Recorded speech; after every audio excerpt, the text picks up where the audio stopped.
If you walk into a casino and hand the deed to your house to the dealer before the cards are even shuffled, you are not playing poker. You are simply financing the table owner's retirement.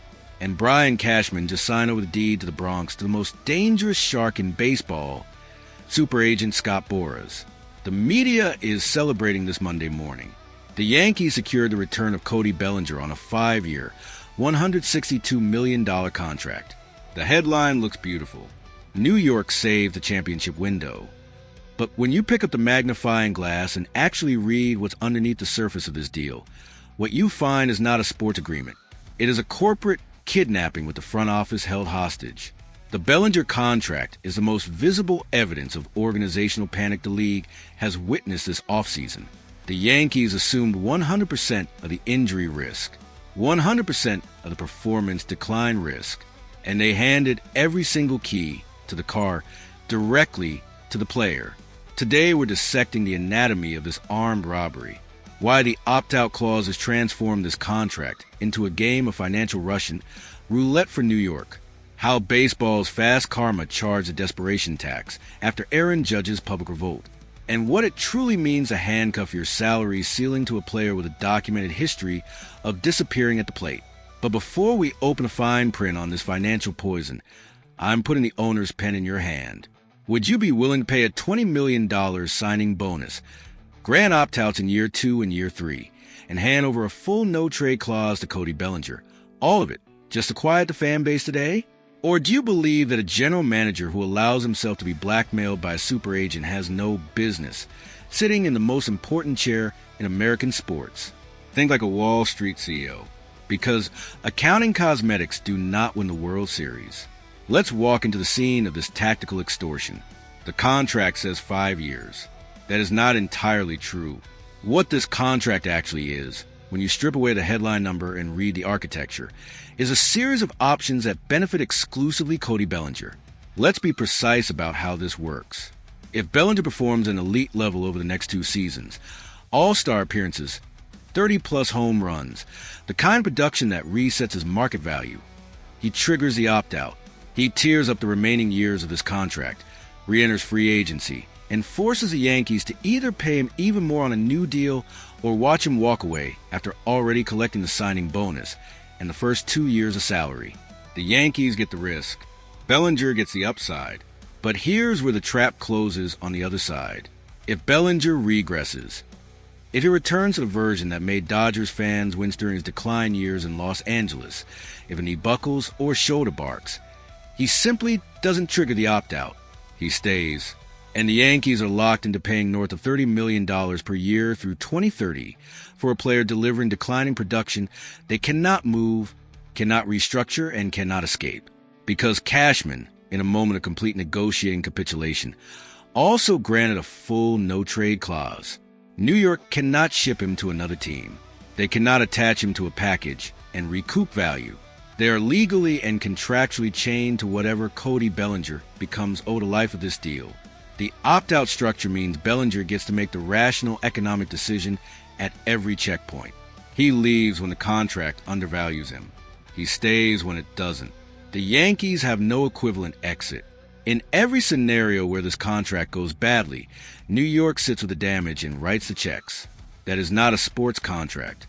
That is a financial instrument designed by one of the most sophisticated negotiating minds in the sport, aimed at a front office that walked into a room already desperate. And that desperation is exactly where the fast karma enters. Let's retrace how the Yankees arrived at this moment. Cashman tried to play hardball. He let Juan Soto walk, apparently believing the market would come back to him with better options at a lower price. He watched the Dodgers stack roster pieces with the confidence of a franchise that never blinks. He saw the Blue Jays upgrade their rotation. He watched the division arms race happen in real time while New York stood still. And then Aaron Judge, the captain, the face, the $360 million cornerstone of the franchise, went to the microphones and publicly shredded the front office's passivity. He used the word brutal. He used the word frustrating. He said it was hard to watch other teams improve, while the Yankees made small moves.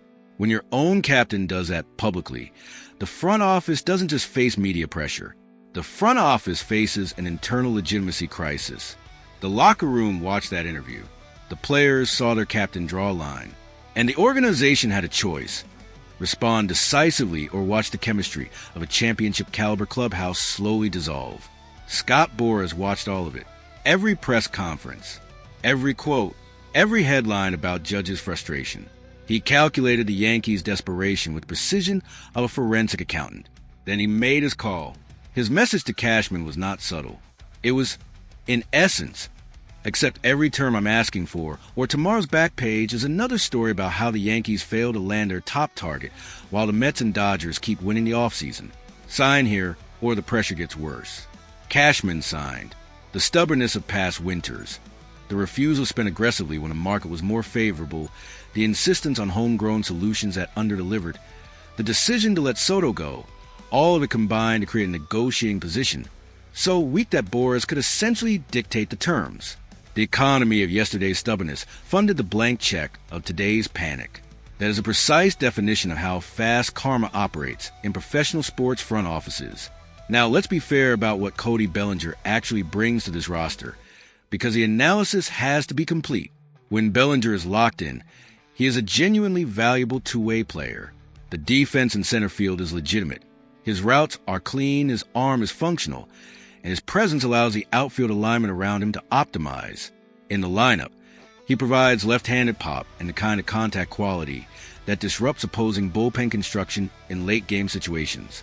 The 2023 version with the Cubs: 26 home runs, Gold Glove caliber defense, legitimate all-star production.